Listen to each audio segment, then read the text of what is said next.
All right, a very good afternoon to our online viewers tuning in today, or you might be watching this replay.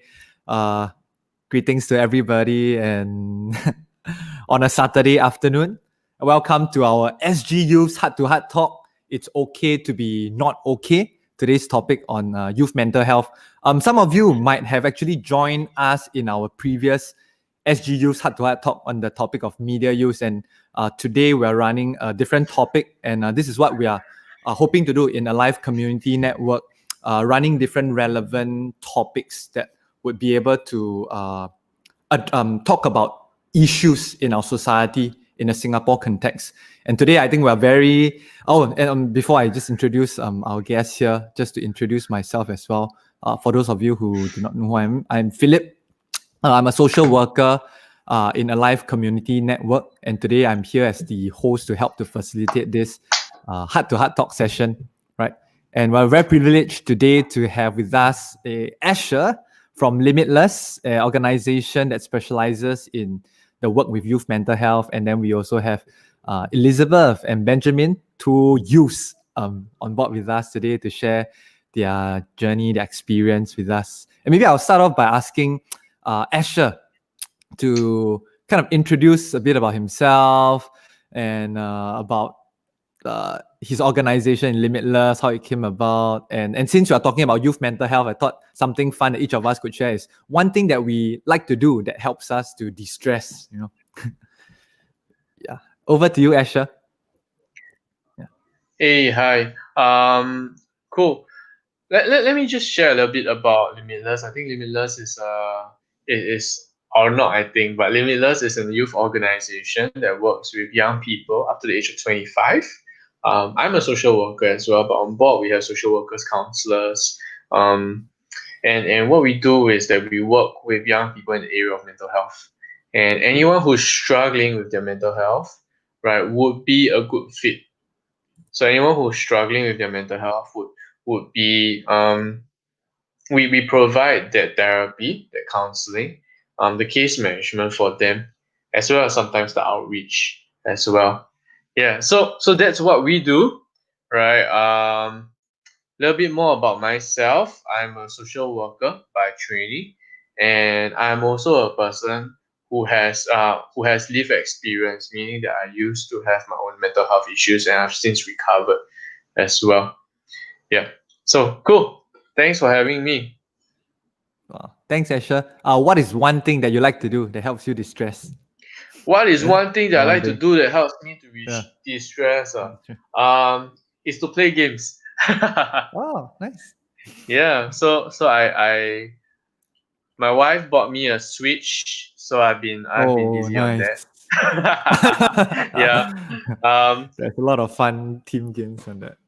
Different. Yeah. And okay lah, I've been playing. I just finished Zelda, like Breath of the Wild. So I'm catching up with all the other people who've had Switches for a longer period of time. Mm.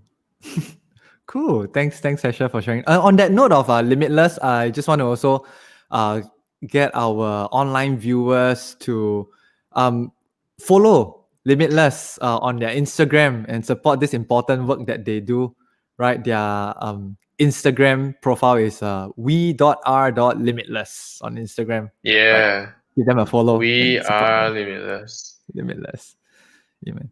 It's a very, very interesting name, man. Yeah, Limitless. Thank you, Asher. Now, Hey, yeah, if you're I could, welcome. then maybe get Elizabeth.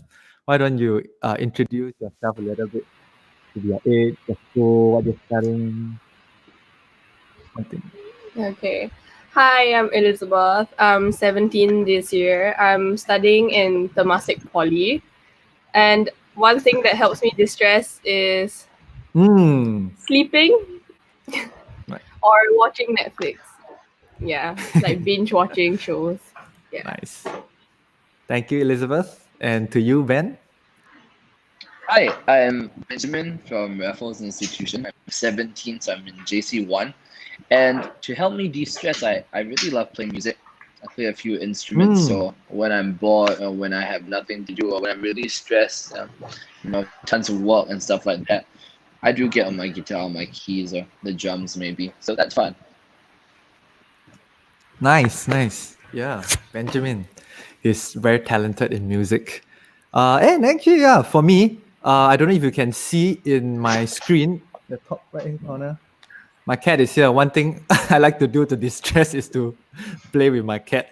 His name is Sheldon, and he insisted on joining us today. So here you go. Anyway, yeah, thank you guys for that quick self intro. And on that note, again to the live viewers who are joining us, in the midst of our session today, I just want to invite you to send in any questions, comments you might have on our YouTube or Facebook live chat, and we will do our best to answer them later during our Q&A session. Right. Okay. To start off, I thought what might be helpful is to actually get Asher to help us define a little bit about what exactly is mental health, right? This buzzword that seems to be going on, especially I think in the recent year. And then this month we celebrate an mental health awareness month in October. And here we are conducting this talk here. Yeah, so if Asher, if you could help us a little bit by sharing. Yeah, that's cool. Actually, Philip, you have some slides, right? Yes, let me Yeah. help you screen that. Maybe we can have a few visuals as well, to kind of like Doo-doo. help people understand a bit better. But I think while Philip is loading his slides, oh, that's Okay. fast, right? Faster than I expected. Okay, cool. So when we think about like mental health is not mental illness. I think it's something we need to understand. Mental health, in fact, it is not just not mental illness, but it's not even the absence of mental illness, right? Mental health is essentially a state of being. And the WHO defines it as a state of well-being in which every individual realizes his or her own potential, can cope with normal stresses of life, can work productively, fruitfully, can be a contributor into the community.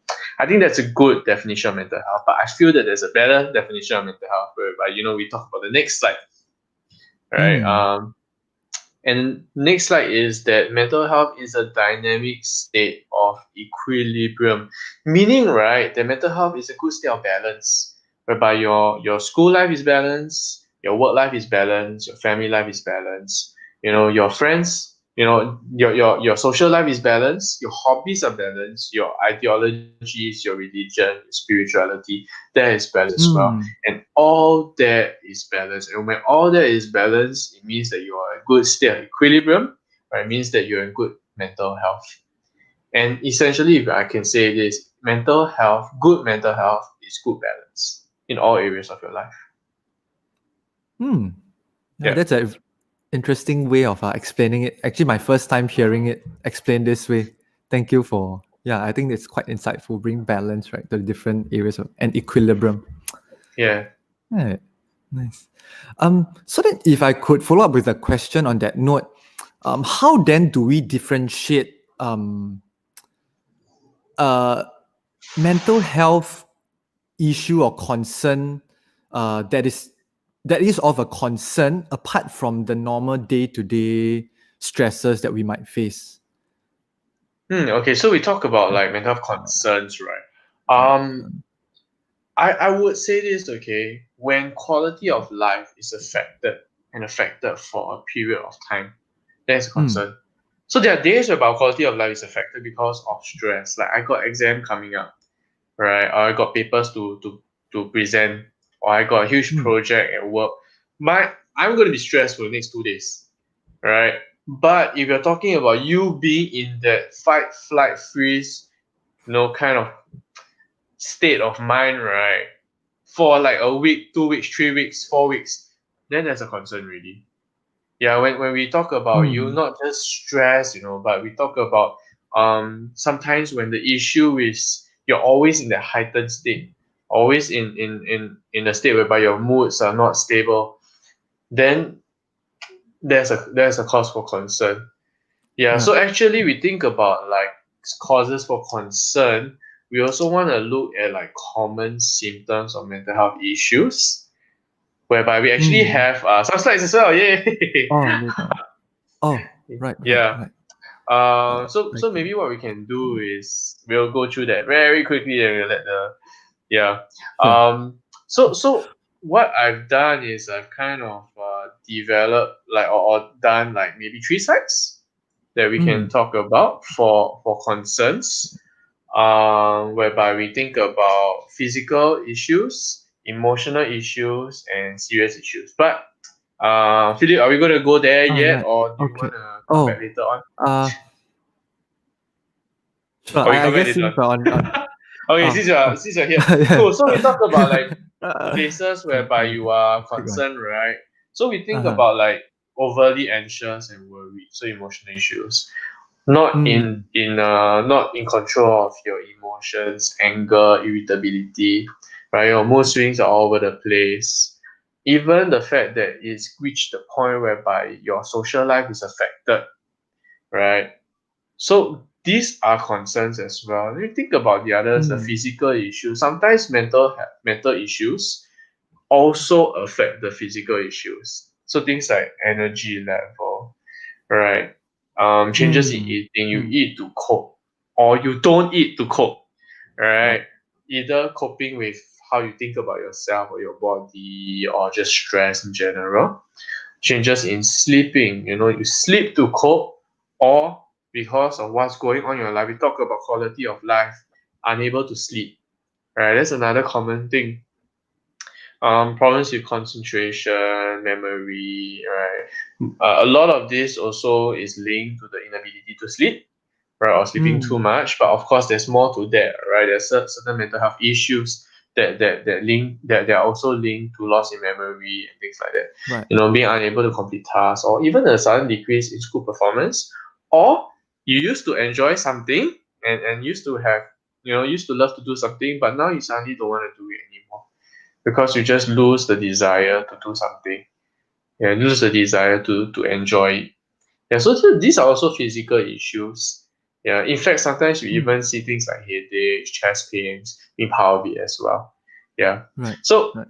finally, we talk about the most serious ones, right? And this one, if you know you are on this list, please see someone today, or make an appointment to see someone or talk to someone today, right? So you think about like thoughts or plans to kill or hurt yourself or other people, right? Being overly suspicious, fearful, hearing voices, seeing things. Suddenly, if you know someone whose personality just completely changed overnight, right? Or very out character, or even the way they talk, the way they think is out character, then these are serious signs whereby you need to talk to someone about it already. Yeah, so that's about it for mental health, like, and what we define as like something that's out of the norm, something that's unhealthy as well. Yeah, and it doesn't mean that if you have this, okay, the third one, yes, right, but for 1 and 2, right, the emotional, the physical, it doesn't mean that you have it means that you're a mental illness, right? You have a mental illness. It doesn't mean it, but when a mental illness comes into play is when it's a struggle for a period of time already, and your quality of life is really being affected. Yeah. So I mean, I give the example like if I do this, I don't like to step on cracks when I walk. So so we talk about the tiles, right, on the MRT floor. I don't step on that. I try it on my best. It becomes a little game in my mind. So does this mean I have OCD? No. But if I step on the crack and I break down, right, or it means that I completely cannot move without doing a certain thing, and it's affecting my quality of life, then we will consider that as OCD. Yeah. Or then a psychiatrist will likely diagnose that as OCD. Yeah.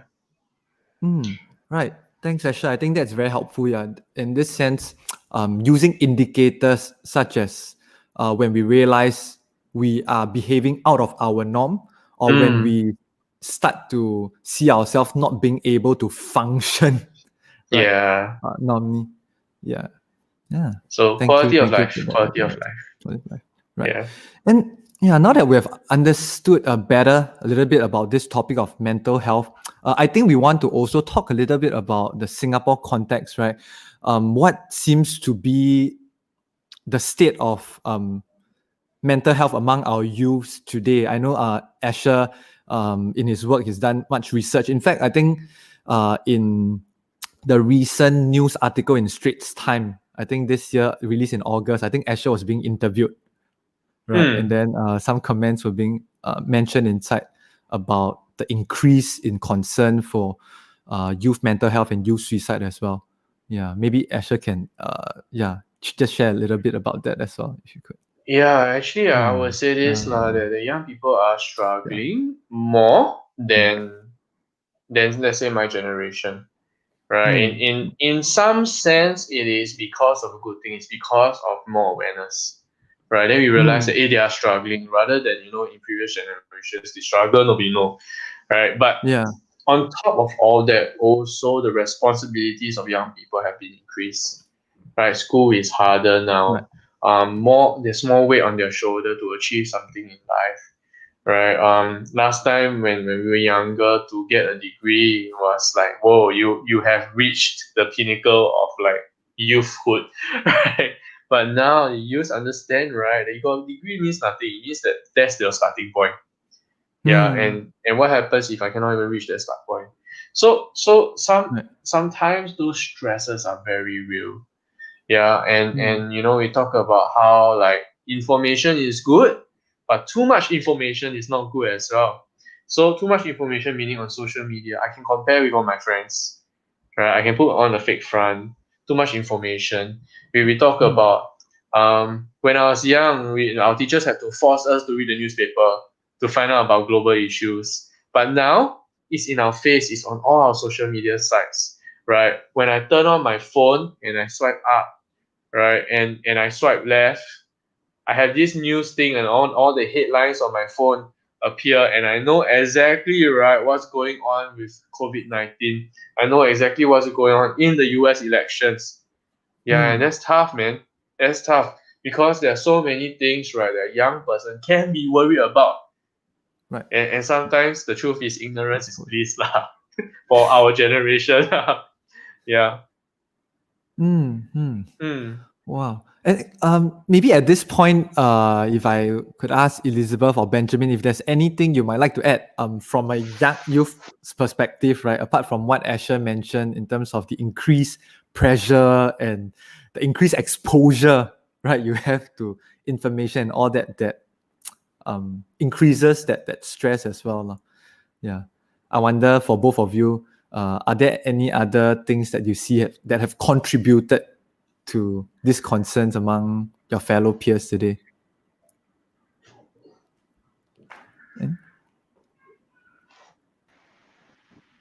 I think it differs from teenager to teenager, youth to youth. But I mean possibilities. Asha mentioned the increased stress in the education system and all that. That definitely plays a part.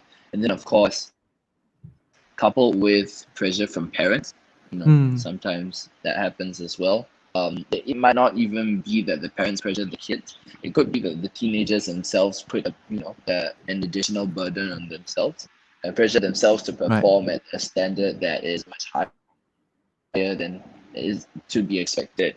It's a lot of other things as well. I think one of the biggest problems could be the stigma, about mental health, and some youth are definitely afraid of sharing about it when they have mental health issues or when they feel like they're becoming depressed, or even when they see signs of themselves falling into certain mental health problems. Some of them feel like they should not, or they don't feel comfortable with sharing with their peers or with adults, and that's also a problem. It exacerbates the issue simply because we have more people who are dealing with these issues, but they remain silent. So no one can actually help them, and that's a product of not just not just a decision. It's probably also the environment, which isn't encouraging enough. The environment around them maybe at this point of time don't yet support, don't yet make it explicit. So I know schools and all are trying to make it much more supportive, but it'll take a while. It'll take a while before people start being comfortable with sharing about these things. Yeah, so those are a few of the issues that come to mind, I suppose. Right. Thanks, Benjamin. Yeah, I think I do agree, and I think everyone will agree that really this issue of mental health is multifaceted, right? There's so many different contributing factors to it. And in the generation where we are today and the younger generation, there seems to be more, right, factors that comes into play as well. Yeah. At this point, let me see. Yeah, okay. Maybe I'll just give Asher another few minutes if you would like to. Since you've prepared this, I wonder if you want to just make a quick mention so that our viewers just get a sense of some of the numbers, like in terms of facts that we're talking about and why it's a concern if you have missed the recent news.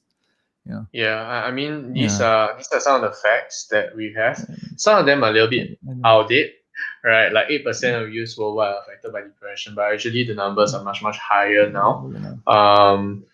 10% of children experience some form of mental health issue. I think that's also quite outdated, whereby the numbers are a bit higher as of this point. But we talk about like 1/3 of people suffering from mental illness never seek help, and that's true because of stigma, because of cost. In other countries, there's insurance issues. In Singapore, a lot of it is because we don't have insurance, but we got MediSave, right? But MediSave doesn't cover everything, we also are talking about like youths. The youths have no money, right? To be honest, right? And even the youths that have money, to put them in a medical situation whereby I can seek counseling, treatment, therapy, right, or even medicine, that will wipe out all their savings. Yeah, so money is always definitely one of those huge issues as well, and stigma and how their parents will respond and all that. Yeah. So the time taken to seek help for mental illness often is very long, up to 6 years. In fact, on average, 6 years. So we have those people who seek help straight away, but we also have those people that take like 10, 15 years to seek help. Yeah. And some people who never manage to seek help at all, simply because of many different factors. Yeah, so we can go on to the next slide though. I think this is very real. 1 in 7 Singaporeans will struggle with mental illness in their lifetime statistically. And suicide is the second most common cause of death for young people worldwide after the age of 29 years old. But in Singapore, 24 years old. In Singapore, between the age of 15 to 24, it is the highest or most common cause of death. So we actually are number one, but that's not something we want to be number one in. Yeah. So we think about that lah. And that is definitely something that we want to be concerned about. In Limitless itself, right, we deal with over 300 clients, 300 new clients a year. And 300 new clients a year, out of that we see about 27% of them who struggle with suicidal ideation or have past attempts. Yeah, so it's pretty high. Of course, this is not a very good idea about what all youths are like, but it is definitely a struggle to see young people really have to reach that point lah. So the next thing is that the most common mental illnesses in Singapore are depression, right? OCD and alcohol addiction. But amongst youth, we see depression and anxiety issues as the most common ones. Yeah. So things like panic attacks, panic disorders. This study is actually a study that was done by Limitless itself, right? We see that in 2018, out of quite a number of secondary school students that we've interviewed, 1/3 of them struggle with symptoms of depression, right, to a high degree. So meaning not like I got one symptom, but it's multiple symptoms of depression. They score quite highly on the test. 27.5% of the youth in the study also mentioned that they had thoughts, plans, or tried self-harm or attempted suicide before, or thinking of it as well. So out of this, the 27% of the 27.5%, said that they have thoughts much of the time, and 6% of this group, right, all the time. So they are consistently chronically suicidal or at high risk. Yeah. So this is something that we also have been challenged by. In this COVID-19 year, all the numbers have increased. Right. Yeah. So all the numbers have increased, and we see that the struggle is much more real. Especially with the clients that already exist with us, lah. Yeah. Mm. Hmm. Cool. Thanks for that quick fact sharing with us. And in fact, I mean, that reminded me of that news article that I read in August, where SOS reported that suicide remains the leading cause of death for people aged 10 to 29. Yeah. And then I think it added on that suicide is the highest between age 20 to 29. Yeah. And so I think they were just really highlighting the reality of what's going on among our young people today, lah. Yeah, and I think that's why I think those of us who are here and tuning in, or you might be listening in to later, I think this is something that we feel is important enough for us to, hey, let's join forces. Let's think about how we can continue to raise awareness. How can we better support our young people, right? Thanks Asher for that quick thoughts and sharing all that to help us level up in terms of our knowledge and understanding with No mental health. problems. And on that note, I think today we're very happy to have Elizabeth, right, a fellow youth, to just really share very raw experience that she has gone through, to just help all of us, especially I think those of us who maybe have not actually experienced a mental health struggle or know of anyone. And today, I hope maybe just hearing from Elizabeth's story, it can help you better understand someone who might be struggling with certain mental health struggle, or maybe you yourself could have your own struggle, and hearing Elizabeth could help you gain some perspective as well, right? Yeah, so Elizabeth, thank you again for just being willing to share your story so publicly and vulnerably. Yeah, I trust you'll help someone out there today. Yeah, so maybe you could, maybe start off by sharing with us a little bit about what was the kind of mental health struggle you experienced. How did that came about? How do you try to cope with it and all? Yeah. So I've been struggling with panic attacks, and like I first experienced it like a day after my birthday.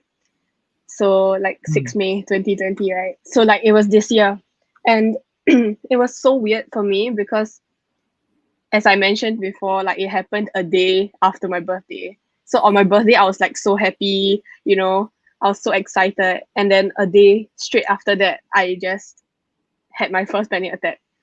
So everything just happened really quickly. And obviously, I didn't know how to handle it because it was my first ever panic attack, right? So, like, if I could pinpoint a trigger behind my first one, I would just say it was mainly because of stress from school.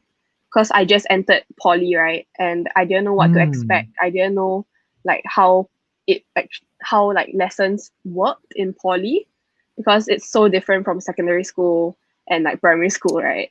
And like lecturers, they are more like, they let you do what you want, so they give you a bit more freedom than in secondary school. So I wasn't used to that at all. I often depended on teachers in secondary school. Like I asked them a lot of questions and stuff. So when it came to me just being alone and doing my assignments alone, I felt very, very stressed, and I just worried. And I was like, oh no, like what if I do badly for this one assignment? And what if my GPA cannot make it for like, I don't know, like the next year of study? So like all those thoughts just like rushed into my head when I was having that panic attack. And like, I guess symptoms, like if you would call it, of when I was having my panic attack was like, I felt like my airways were all obstructed. I couldn't breathe at all. And my head felt so heavy, right? To the point where my neck couldn't even support it. So my head was just drooping down. Yeah. And Oh, that sounds I, scary.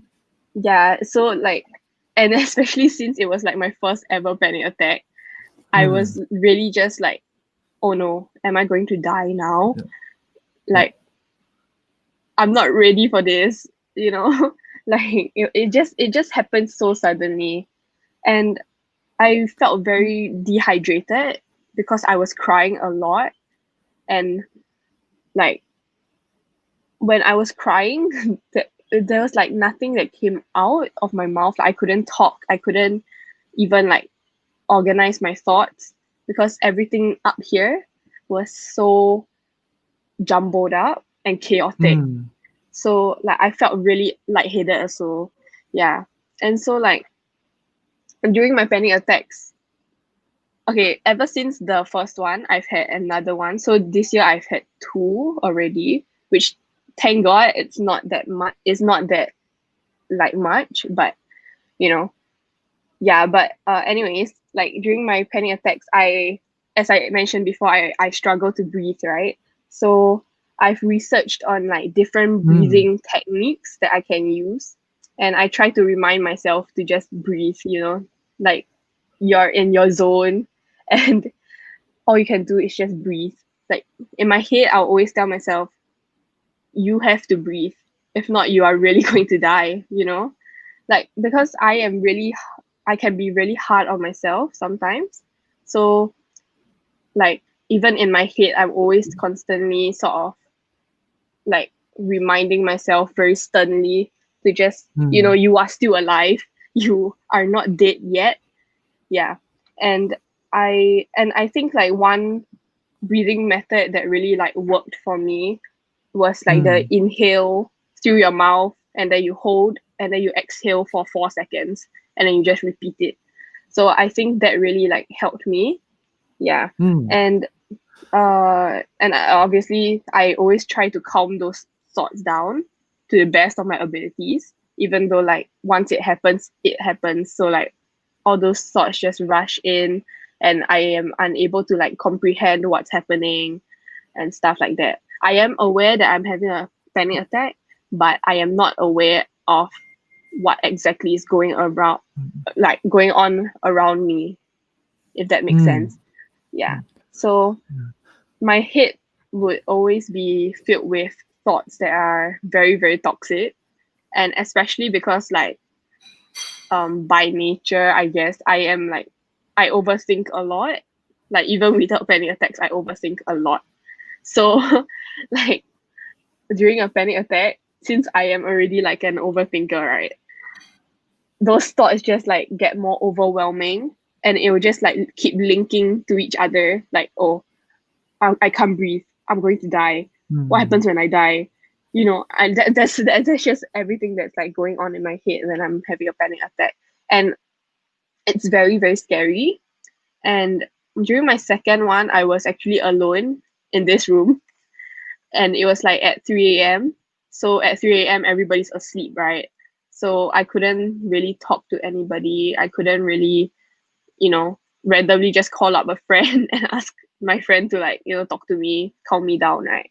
But like that's why I always focus on my breathing first. Like I always try to calm myself down first. I always try to remind myself that I am still alive. And sometimes I would just like pinch myself so that like, you know, when I feel the pain, then I'll be like, yeah, I'm still alive. You know, nothing bad is gonna happen. So yeah, like I think with everything that's going on, like the fast heartbeat, the feeling of suffocation, and like those thoughts, right? I would say that those death thoughts are pretty normal for me because like my mind just straight away goes to like death whenever like panic attacks happen. Like it sounds very scary for a lot of people. Like whenever I share my story with my friends and stuff, they will always say like, "Oh, that is so scary. Like, why would you think of death? You know, like you shouldn't be thinking of that."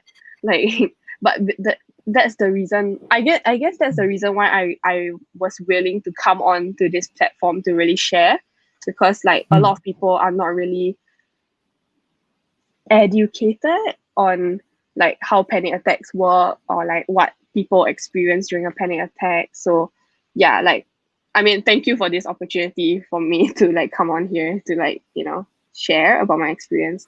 And um I didn't okay, this might sound very weird, right? Because like I already shared, like I was having like very scary thoughts, like very dark thoughts, Yeah. very morbid thoughts. But I did not seek professional help. So like for most people they would think like, why didn't you seek professional help? You're already thinking about death like what 12 hours a day, like half a day. Because, because for me I take a very long time to recover from that panic attack. So after it happens, subconsciously I'll still be having a panic attack. So it's very hard to explain, but like hours after that panic attack, I'll still be thinking of what happened. So I'll just be thinking of death, so to speak. Like I'll just be thinking of death. And like I'll just keep thinking of whatever happened during that panic attack.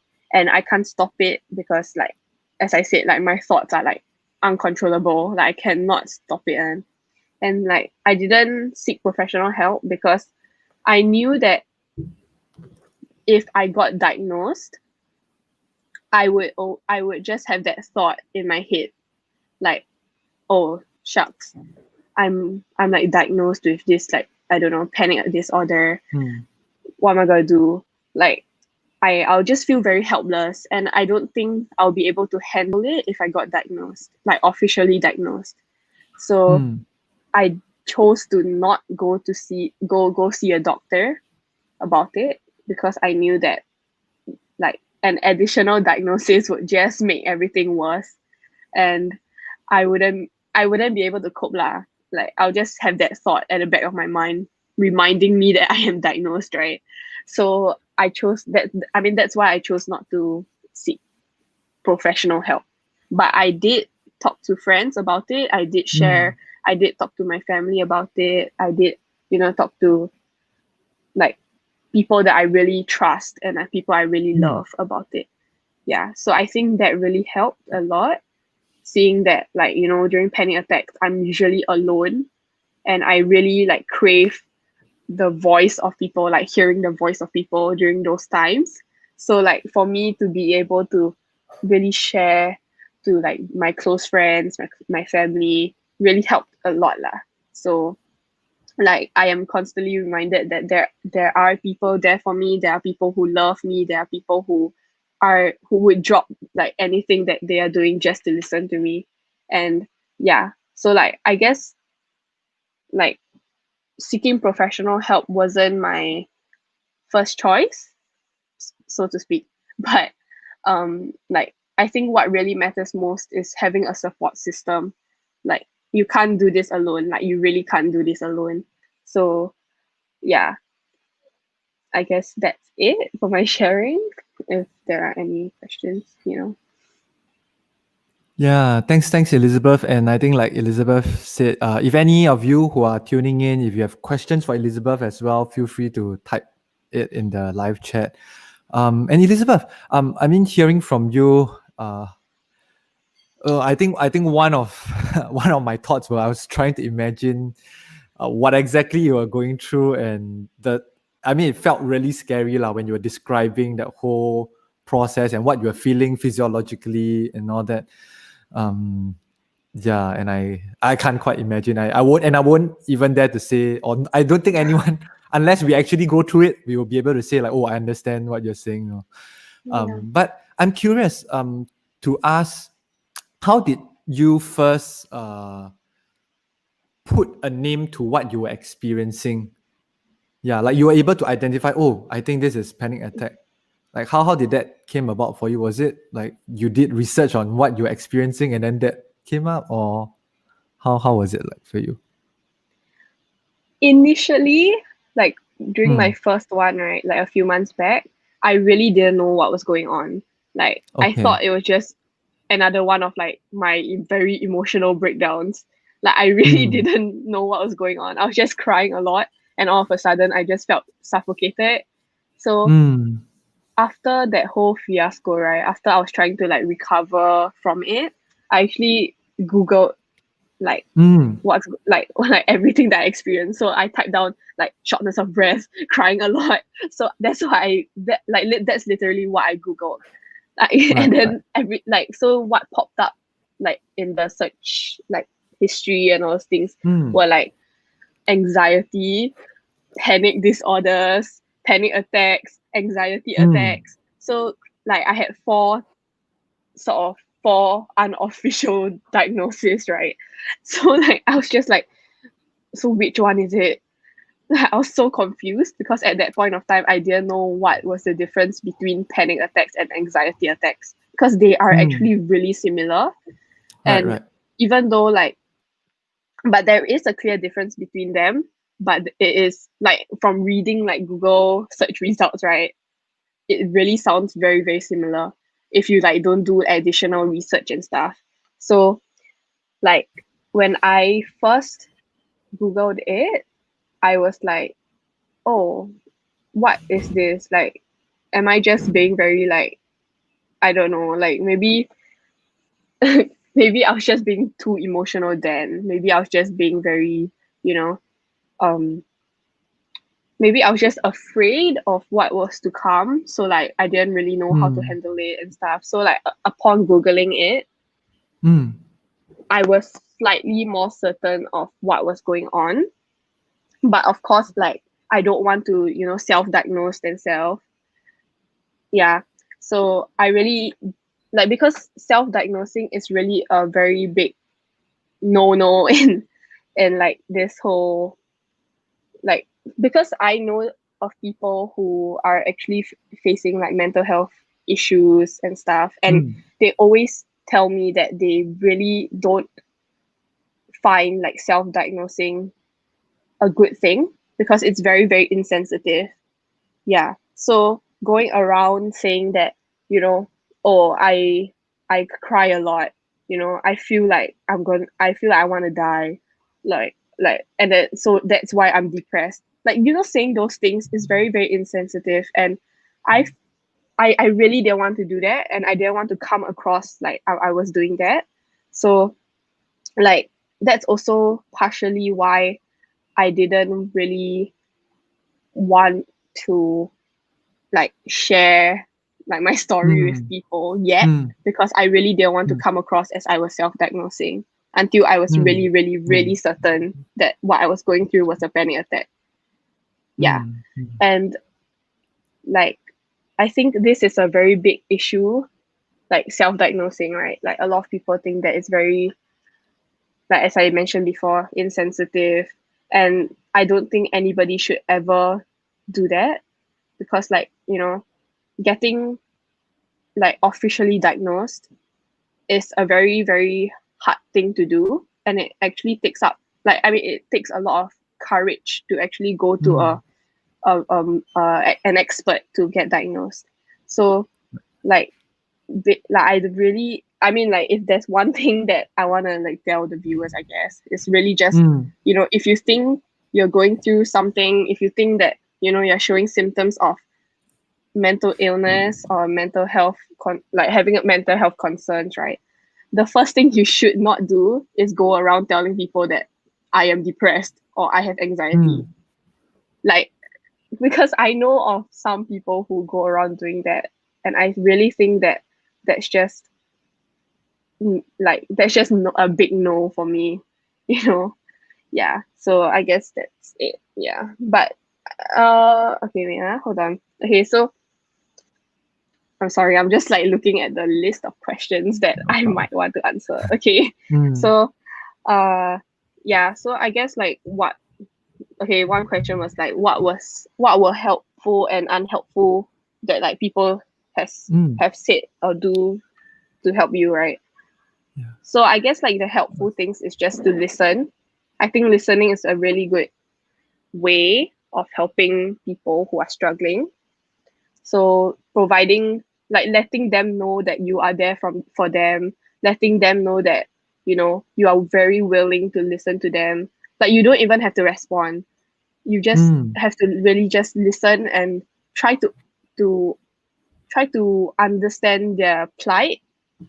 You don't have to understand what they're going through, but you have to try to understand like what happened to them is really just like a result of something, if that makes sense.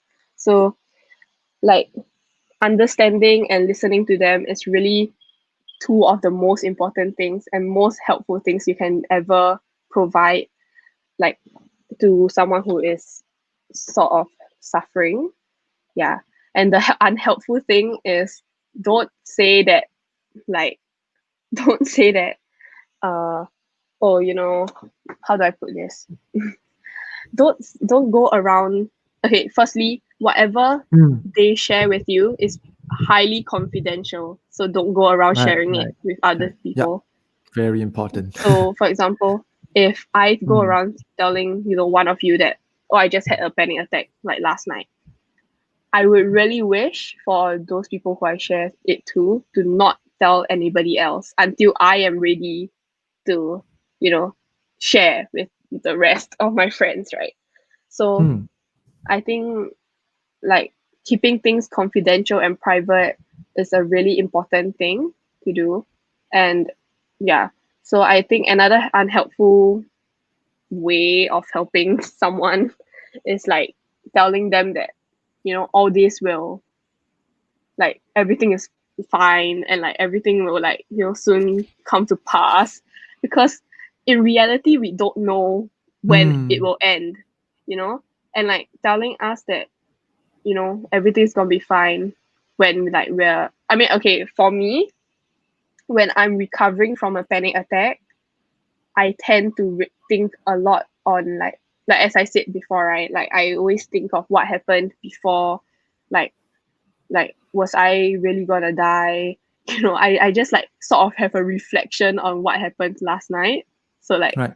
yeah, like in my head I'll just have like flashbacks of what happened. Yeah. So like I think when telling, like when someone shares a very private matter with you, I think you should use like, you should be smart about like the words that you use to like comfort them. Yeah. So don't, I guess for me lah, okay, I can't really speak for everybody else, right? But for me, I think that like like you should never just say like, you know, everything's gonna be fine. Like you're gonna be fine, you know. It's just this, it just happened because like, you know, you're blah blah blah blah blah. Because you really don't know what's going on in a person's head. You really Right. don't know what's going on in their lives. You really don't know Mm. like what they could be experiencing, right? So yeah, like I'm okay. Wait, there's a comment that I really agree on. Like Yeah, never, yeah. never say just snap out of it. Let me Like you help can't. show it Yeah. here. Like you can't. Like Very yeah, good that's very comment from true. Selena. Yeah. Yes. Yeah. Like you can't just say just snap out of it, right? It's not something that you can just easily get out of. Like I mean, if if if we could just easily get out of it, I'm pretty sure like millions of people around the world would just get out of it and snap out of it, right? So like yeah, I think that's a very, very good point. Like just don't say If like people could just snap words out like of it, that. I wouldn't need to be working. Oh, right, Yeah, right, right. exactly. Yeah. Exactly. Yeah. Like what are counselors there You'll be for out of your then? job. You know? Yeah. That's very true. Yeah. Yeah. Yeah. Wow, thanks, Elizabeth, for I think sharing those perspective. I think those are very helpful, especially for um those on the end of trying to help, right? Someone who might be struggling, and sometimes the case is that we have a lot of good intentions, but our approach sometimes might not be the most helpful. Yeah, so I think whatever you shared there will help lah. Will help viewers be more mindful about that. And I think hearing from you, it really reinforced to me how young people today, they are very resourceful. You guys are very resourceful, right? Just now when you mentioned about based on what you're experiencing and you search and that help you make sense. And then another important thing that you highlighted was about the social support, right? And just the fact of knowing that you are not alone, that itself helped a great deal already, right? Having just someone else whom you can talk to, you could turn to, someone you trust to listen to you. Yeah, and I'm so glad that you have people like that in your life, and today you can be here, feeling confident about talking about this as well. Yeah, and sharing with people out there. Yeah, thanks, Elizabeth.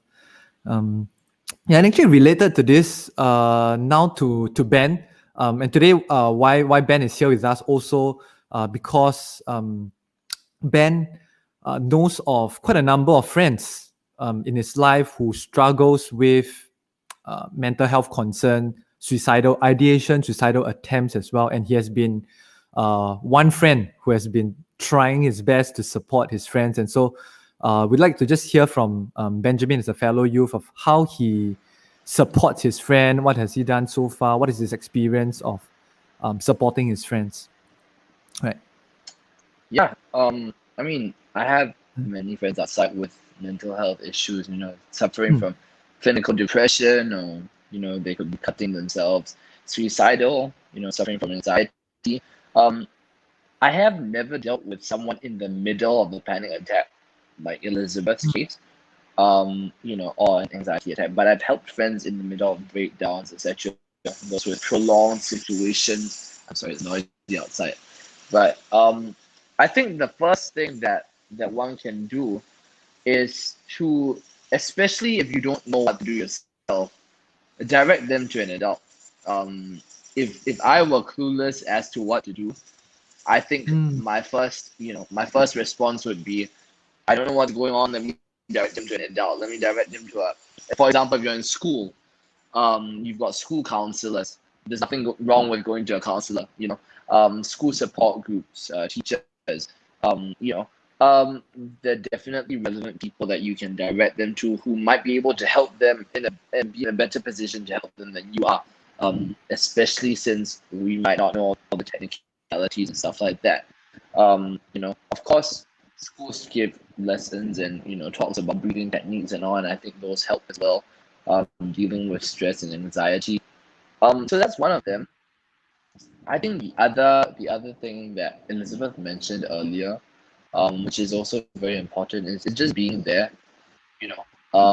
Being a listening ear to someone who's struggling with mental health issue.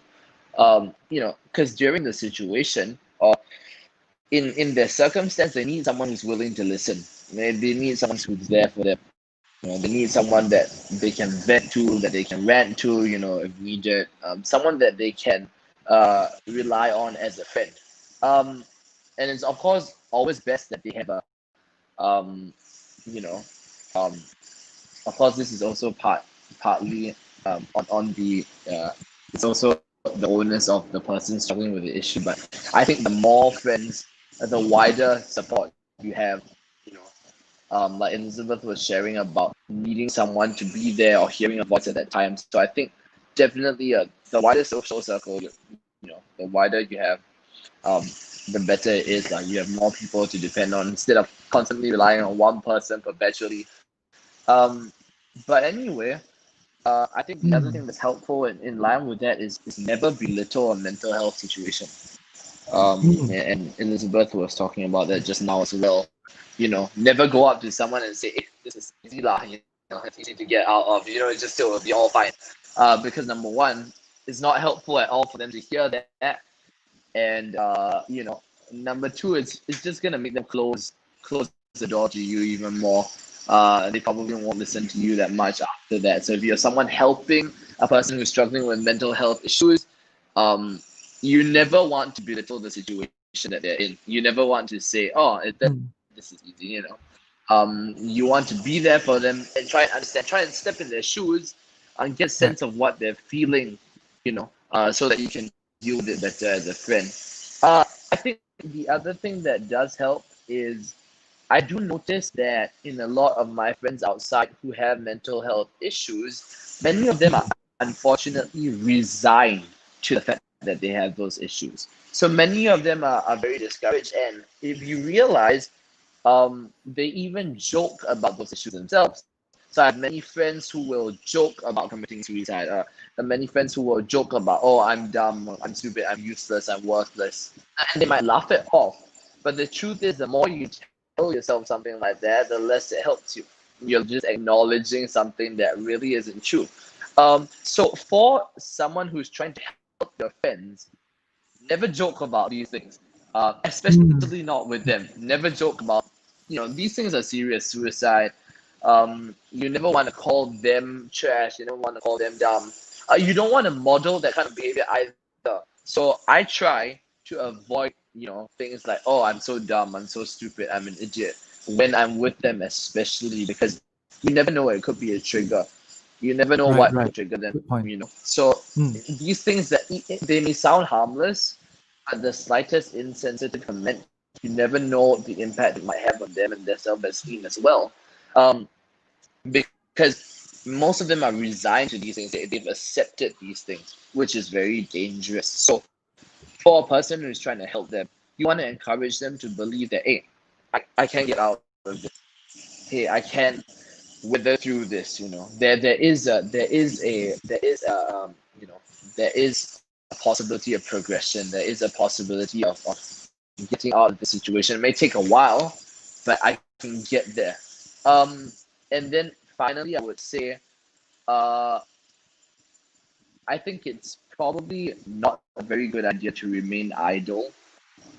So if you have a friend who is struggling with mental health and you see them not having anything to do, when you have nothing to do, you usually think about things and you usually kind of start pondering over certain things, and you may start thinking about things that aren't the best. You may think of harming yourself, etc. So if you're with a friend, you know, do something together.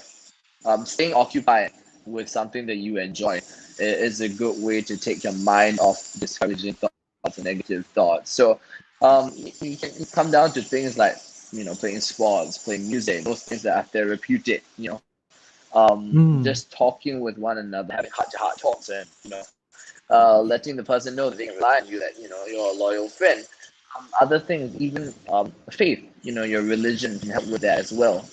I noticed that many people who have a strong belief in their religions, as an observation, they're usually able to cope better with the situations, usually able to cope better with depression because of an external factor, right? Because of belief in something else, hope in something else. So for example, hope in a God. So all these things I feel are just very important. Little things that we can do. At the end of the day, if your friend, I've had many friends who have had mental health situations for quite a while, and I never have noticed because sometimes they don't even display signs, and it's not their fault. Like Elizabeth said, sometimes it's also very weird, and it's very difficult for someone to stand up and say, "Oh, I'm struggling with this." It takes it takes a lot of bravery, a lot of boldness, and a lot of vulnerability to do that. Not everyone is prepared to do that. So, there is of course a limit to what we can do to help people, but you always want to have your eyes peeled, and you want to be looking out for your friends, so that if anyone displays signs, if anyone talks to you about these kind of things, you know what to do. Not to belittle the situation that they have, and you know how to help them a bit, a bit more effectively. Yeah. So those are just a few things that I feel, would be quite would be effective and would be relevant from a youth's point of view, like a classmate or a friend, helping out with someone who has mental health issues. Yes, that's my perspective. Right. Thanks, Ben. And I really like what you mentioned there, where I think not many of us might think of it, but even the slightest comment that we might make that sometimes might be a trigger, right? And so just being more mindful about that, right? Even how we make comments about ourselves sometimes could be a trigger for some of our friends who might be struggling, right? Thanks, Ben, for that. And on behalf of your friends too, I want to say thank you to you for supporting your friends, in their struggle. And I'm also wondering, for Asher, if there's anything you'd like to add on to whatever Ben has shared, that you might like to share with other fellow young people in how they can better support their friends as well. Is there I think anything just be a good friend. Just be a good friend.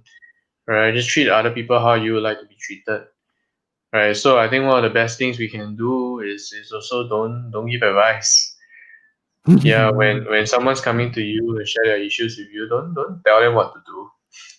Yeah, you don't have Unless to. they They're ask not for it, looking lah. for that. Most of them are not lah. Right, guys. Right. So don't give advice. I would say most of the time what would be the best thing to do is listen empathetically. Empathy is the key thing. Empathy never starts with at least something something something. Right? Empathy is always like, always looks like, oh man, I have no idea what to do, man. No, but I want you to know that I'm here for you. So empathy sounds like that. Right? So don't give advice, listen, be a friend, just be that friend who cares for them, right? And cares for what's going on in their life right now. I think that's the best thing. Yeah. And if you find yourself at a point whereby you need to encourage this person to seek help, then don't tell them to seek help. Right? Just encourage them and tell them that, hey, I feel like, maybe seeking help will help you. Talking to a counselor or a psychologist will help you, or going to the doctor, and then offer your service and your time. Like, would you like me to go with you? So I think all that helps. Yeah, all that helps. Yeah, so I mean good stuff. I think the guys have shared, right? Elizabeth and Ben, you shared like quite a bit.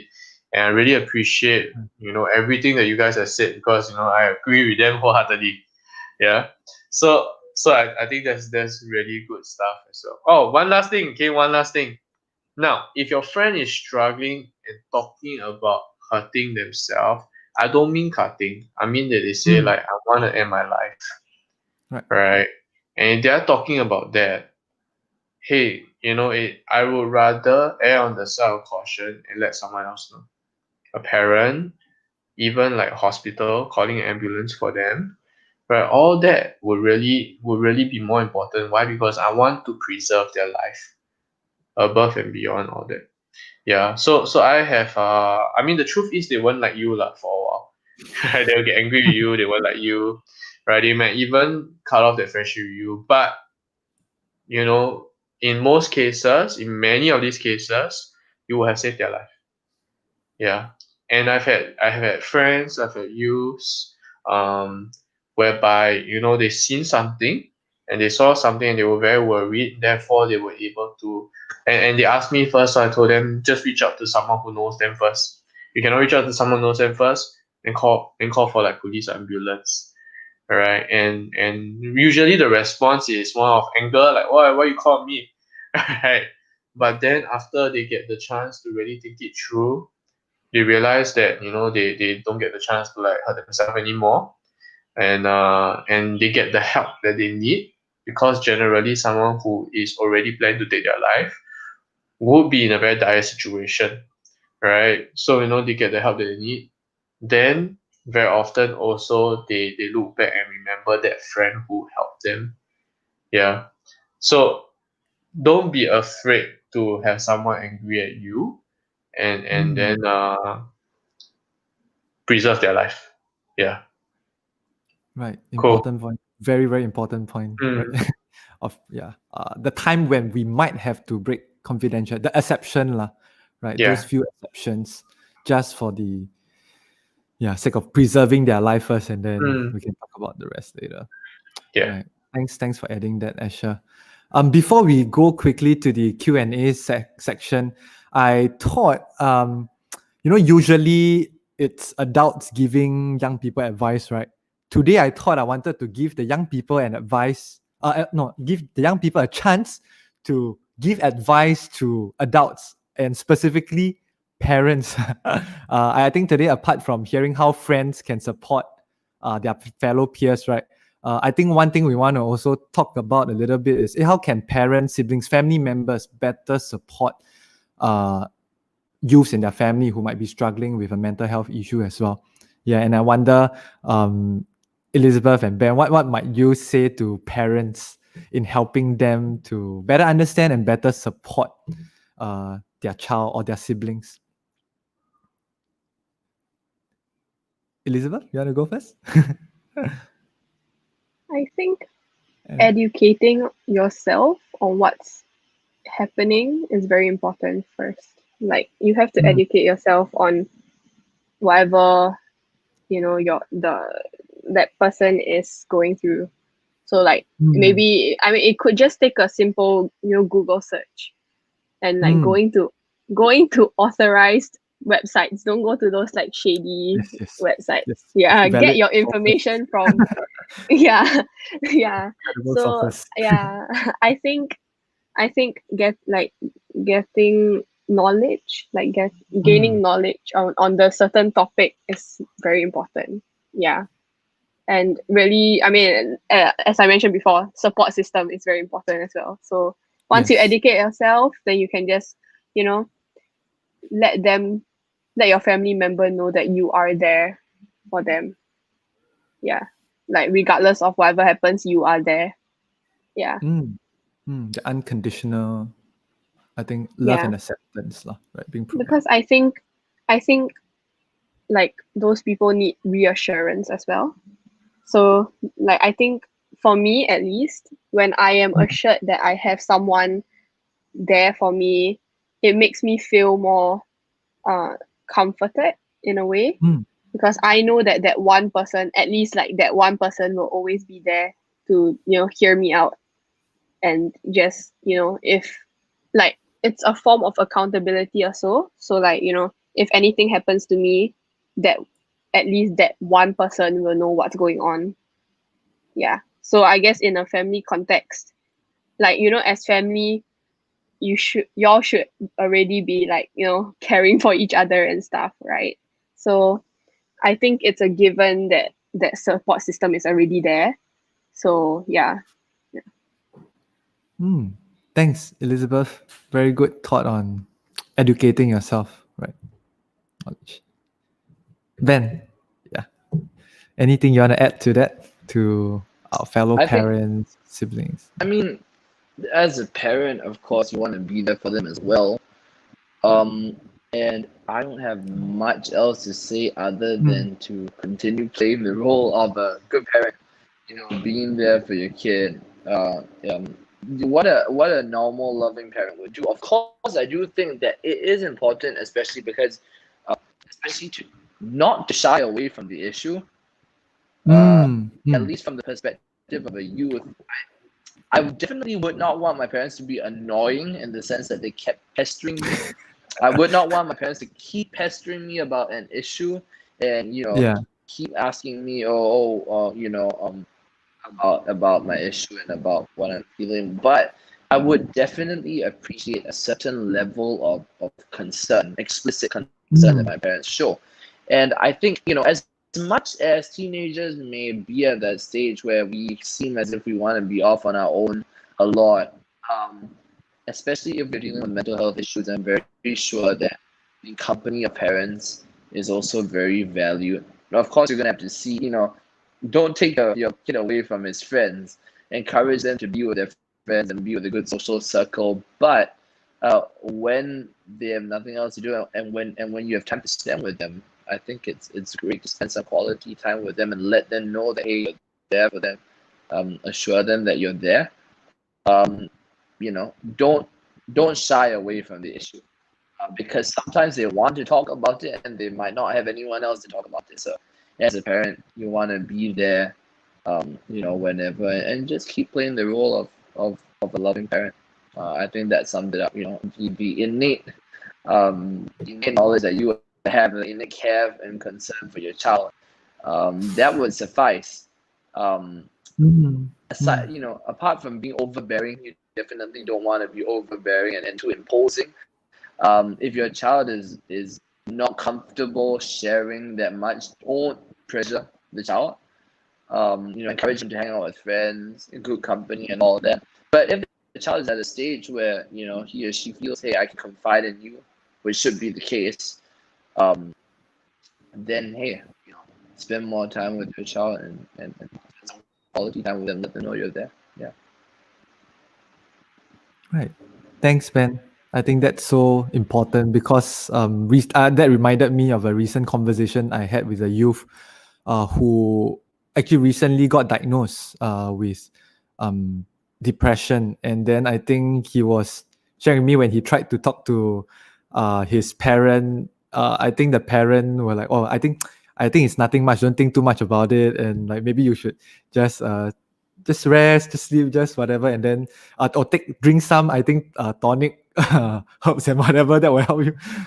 Yeah. So I think whatever yours said just reinforce. I think this notion lah, or this thing that wouldn't help if we were to belittle or when we try to shy away from this thing that they actually want to talk about. That could actually help them. Yeah. So thank you, Ben and Elizabeth. And I wonder, maybe Asher, in your work with so many youths as well, and I believe in the course of work with parents, if there's anything you just like to add to this conversation. I think it's good. I love what Elizabeth shared about getting informed. Getting informed is so important, but at the same time, don't overreact. Yeah. So when I say don't overreact, I don't just mean you don't overreact when they tell you they have a mental health issue. Don't overreact at all. Right? When they tell you that their friend just got a boyfriend, right? When they tell you that their friend is smoking, when they tell you that they're struggling, right? They tell you that, what they are doing for you to know is that they are testing your waters. They're going to test and see, as a young person, right, how is my parent going to respond? Can I trust my parent with deep personal things? And if your response as a parent is, "Walao, don't ever," no, cannot, right? Guess what? Your child is not going to go to you when your child is struggling. Your child rather go to their friend. Yeah, and that's very important. So don't overreact. What Ben said, if I can just sum it up, don't hover. Right. So when a child is struggling, they appreciate that love from you, but don't micromanage them. Yeah. So that's important. And I would say this: make it a point, if you know that your child is struggling, to provide them with the best care possible. Right? If it means to go to the doctor, go to the doctor, sit with them, listen to the doctor as well, hear them out so you know how to help that child. Right? If it means going to a therapist, bring them to a therapist, sit down with the therapist and ask, like, what are some things that I can do for my child? And more importantly, right, the expert in their life is them. So you sit down with them, ask them, how can I as a parent help you? Right? Why? Because they are the experts in their own life. They know how they're struggling. They know what they're facing. Right? So it's very important also that we don't end up trying to kind of superimpose our life onto their life. Right? Because their lives are different from our lives. Their struggles are different from our struggles. How they have been trained, right, to deal with struggles are very different from how we've been trained to deal with struggles. Right? Every generation responds differently because of the different generational issues. Yeah. So we don't put our own responses on their shoulders. Rather, let's be parents that would be empathetic and love on our children. I think that's the most important thing. Yeah. So like what Philip said, unconditional love, very, very important as well. Yeah. Wow. Thanks, Asher, for that. And I just feel like, wow, those advice that you were saying was like, wow, I was like taking it in as a parent to be next week. And like, okay, man, these are things I want to bear in mind too when I become a parent eventually, Yeah, we're excited So for good, you. so good. Thank you. Thank you. Yeah, thank you guys. And I know we are running a bit over time, but I think I just want to give maybe at least 5-10 minutes to answer some questions that's been posted on our YouTube live chat, right? And if any of you listening in do have any more questions, feel free to type it into our live chat and then we'll try to answer them. Earlier on, let me just show this question here, and then Asher and even the youth, Benjamin, Elizabeth, can feel free to chip in. Right here, a very real concern. Edwin Heng, seeking help might affect insurance, future job opportunities, and overall be a stigma. How can we then help people be more willing to seek help without worrying about this being a permanent record, right? That could affect their future. Yeah, very good question, very common question. I don't know where this started, that there will be a permanent record, because there's really no permanent record. Yeah, so if you do seek help, right, you will get it on a medical record, right? But the medical record is kept within the hospital and their hospital group. So like SingHealth keeps SingHealth, right? NHG keeps NHG, right? So they keep it. If you go to a private psychologist or private psychiatrist, those records never leave that organization. The only time that an employer probably has the right to ask about these issues would be if the employer is either the SAF, the SPF, right, ATOS, Certi Cisco. Why? Because these are employers whereby your job requires you to carry weapons, and that's the only time. Yeah. But other than that, right, this year itself, MOM released the guidelines saying that employers should not be asking about mental health issues, right? So it should not be the case. Now we think about insurance. I wish we had insurance for mental health issues, but so far from what I know, we don't have lah. Yeah, and because we don't have, they don't usually consider that unless an insurance agent can correct me on that. Yeah, so far in Singapore, it doesn't really affect us, but I know in other countries it does. It definitely does. But so far not so much. So if you feel like you're worried about there being a permanent record, unless you tell me you want to go be a soldier for a living, right?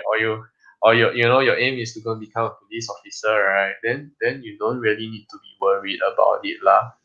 Yeah, and actually a lot of times, so they look at the length in terms of between now and between the them deciding to employ you and the time whereby you recover.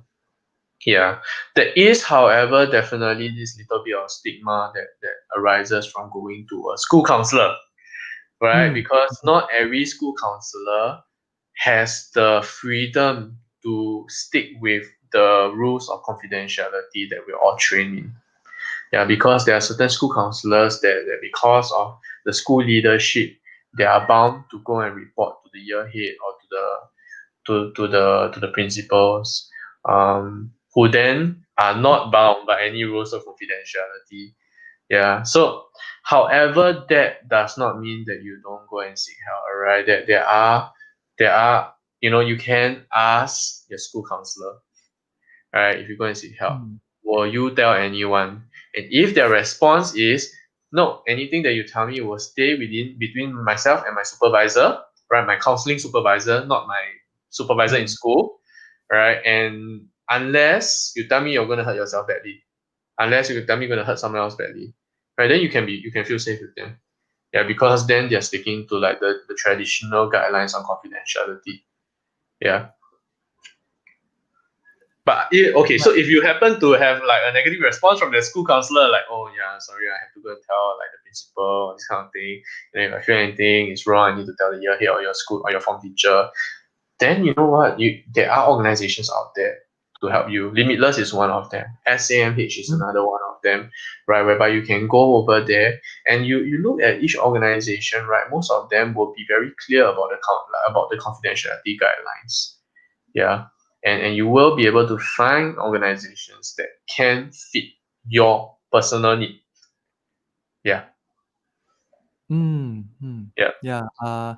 Thank you, Asher, for that. And maybe on that note, I will just do a quick screen share of this list of organizations since we're on this topic, and that might help. That Asher has prepared himself. Right. Oh yeah, I forgot I did that. Yeah. Yes. So you see Limitless is up on there, right? Tinkle Friend is for anyone that's below the age of 14, right? So or 14 and below. AIC and care corner. They usually take more adults and elderly people. Right, we have the Singapore Association for Mental Health, Clarity. Both of them also work with youth. Right, of course. Then there's the more crisis management one, whereby you're going through something really bad. SOS and IH. Yeah. Another one would then be if you are between the age of 16 and 30. 16 and 30 or 35, I cannot remember, but I think 16 and 30, 30. right? And you're worried about mental health concern, and you would like to know whether or not you are having a mental health issue. There is an organization called CHAT, whereby you can go to them and seek help, whereby they'll do assessment, and then after that they'll do a referral to an organization that will fit you. So actually, Limitless does get quite a few referrals from them. So chat is accessible via www.chat.mentalhealth.sg. So it's www.chat.mentalhealth.sg. I just typed it into Yeah, awesome, cool. Yeah, so check that out. Yeah, and actually, just I think last month I made a referral there as well. Yeah, for a youth who wanted to consider getting an assessment. Right. Cool. Thanks, Asha. And related to that, about seeking help, Edwin asked another question about the cost involved. Right, I think there is a perception that you need to pay a lot of money, when you go and see be it a counselor, psychologist. Is there a cheaper way to get help? It's true lah. So counselor, psychologist can be very costly. For youth, the cheapest one is school counselor, free, right? But there are other agencies like us, right? You saw SAMH, you saw Limitless, right? Even the family service centers, although family service center maybe not so focused on mental health issues, but there are agencies out there, Silver Ribbon, Clarity, whereby there are charges, but they will always do a financial assessment with you. Yep. So That's if you are found, right, or they find that hey, you really cannot pay, chances are they are not going to charge you anything. Yeah, because the concern is more about your well-being than the money that's coming in for at least these organizations. Ourselves included as well. Yeah, 80% or more than 80% of our clients don't pay anything. Yeah, because they are youths and youths don't earn any money. Yeah, but if you are looking at a psychiatrist, I would say the best way to go about doing it is go to a polyclinic, get a referral. yourself a referral, then go to the hospital. Then in the hospitals, right, you can use your MediSave to pay. So everybody has $500 in their MediSave that they can pay every year. If you are youth, you can use your parents' MediSave. Yeah. Or elder brother or sister's MediSave. The next thing is that if you are going to a hospital and you maybe do not earn enough, or your MediSave got no money, right? Or you don't have any way to pay financially, it's really okay. Just go. You know why? Because there's a medical social worker that you can talk to there. You let the psychiatrist know, I cannot pay. The psychiatrist will then refer you to a medical social worker, right? And what they will do is they will arrange for something called MediFund, and then our tax dollars, right? And our government, which this year we realize is very generous, right? Will cover your medical fees. Yeah, even for psychologists. And if even for example, if eating disorder and you need a dietitian or occupational therapist to help you with all that, they will all be covered. Yeah, so you don't need to worry so much about expenses. It is very real, but generally the most expensive treatment or the most expensive thing would be if you go private lah. So private. Yeah. However, the pro and the con is that you go to hospital, right? You go hospital, because a lot of people, because it's free, right, or cheaper or subsidized, to a high rate, the wait time is longer versus Mm. private. Yeah, so private they probably can see you almost straight away, but it will cost lah. Mm. Yeah. Yeah, that's true. That's true. Yeah, and on that note, I think I just want to re-emphasize that note lah. Yeah, I think we um want to avoid letting cost be a factor that stops us from seeking help. If you have really come to a point where you realize that's what will really help you, then yeah, don't worry about cost. There's people out there who will be more than happy to help you take care of that and make Yeah. sure that you get the help that you need. Right. Yeah. Yeah. Yeah. So thank you, Edwin, for those questions. Good questions, man. Yeah. Yeah. Elizabeth and Benjamin, if you have any questions, feel free to ask as well. If not, yeah, I think maybe before we end, I understand there's an amazing app that Limitless developed, right? A game that they developed. Yeah, that we'd like to share with viewers as well. In the work of raising awareness about mental health issues among youth. Yeah, so we've developed a mobile game, more of a visual novel actually, whereby we've gotten people who have lived experience. That means they have depression, they've gone through it in their own lives, right? To write a story about a day in the life, whereby in this visual novel or in this game, you choose to live as them, live a day in their life, a day in their shoes, right? And choose different options that they might have to decide on. So there are multiple endings, multiple ways to end the day, but really, it's really to help anyone understand. If you really want to understand what depression looks like, right? You can you can get a good feel from this game.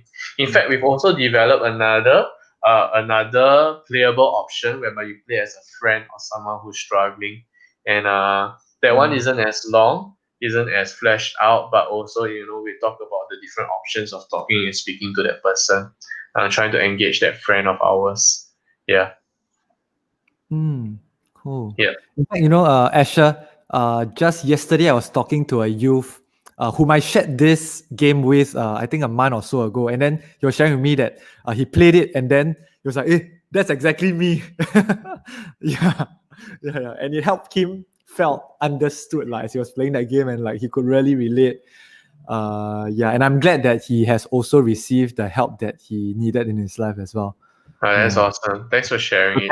Thanks, Asher, for developing this game and app with your team. Yeah. You're welcome. More than happy to. In fact, we have a physical version whereby we have a phone, and then we can often press 1 and 2 to make the choices. And we've seen people play this in real life, and we've actually seen young people who play, and then they start to tear. Then we panic, right? Because they ask, "Hey, what happened?" And you're like, "Yeah, because this is really what I'm going through right now." Right. Yeah. So it gives us the opportunity to engage them and provide the help that they need. Then. Yeah. Cool. Thanks, Asher. Yeah, Asher, would you also like to just share about an upcoming event that you're sharing with us about? And then, online viewers who are interested, they can also check that out. I think something Cool. that's happening next week. Thanks, Philip. Thanks for reminding me. Yeah, because I completely forgot about this. Yeah, so I'm gonna be on a panel with Facebook, right? Facebook, Instagram, and a couple other organizations talking about mental health and mental resilience in youths. So if you're interested, you're a parent, your youth, your teacher, your youth worker, right, or your, for example, your pastor or someone, right, who works with young people, or is interested, or is a young person, right? I think you'll be interested lah, or the things that we will talk about will be interesting for you. So building mental resilience 2020.splashtag.com. Yeah. Cool. Happening on the 29th, right? Of October. Yes, happening on the 29th of October. Happening on 29th of October. Yep, 29th October. So join in. The link is in the YouTube and Facebook live chat already. So if you like to check it out, just click on that link, register, and yeah, continue to learn more about this topic and how you can be an advocate as well. Yeah, if there's no other questions, I think I just really want to thank all our viewers, whether you are viewing it live with us or you are viewing this afterward. Thank you for making time to join us in this conversation. Go ahead, like it, share it if you find the conversation and whatever we shared helpful. Share it with someone else whom you think can benefit from this heart-to-heart talk, right? And if you like to chat further, or even maybe like to suggest other topics that you think will be helpful to talk about with regard to issues in our society, feel free to contact myself with the number there and my email over there, and we'd love to conduct more and more of such talks, right, to talk about real issues that we face in our society and what you and I can do together today to help improve what's going on in our world today. Yeah, so if not, thank you again so much, Asher, Elizabeth, and Benjamin. I think he's having a bit problem with his Wi-Fi, so you can't quite see him. Yeah, but if not, really, thank you for making time today to join us again. Yeah, three of you. It's been, I Thanks think, for having me. insightful hearing from each of you and learning about youth mental health. So remember again, everyone, it's okay to be Not okay? not okay. Yeah. So if someone would ask you, how are you? It's okay to say you're not okay and be able to talk about that, right? We don't always have to be pressured to say, I'm okay, and that becomes a script, right? Yeah. Yeah. So thank you all. We will see you again next time during our next talk. Okay. Goodbye, everyone. Bye-bye. Thank you.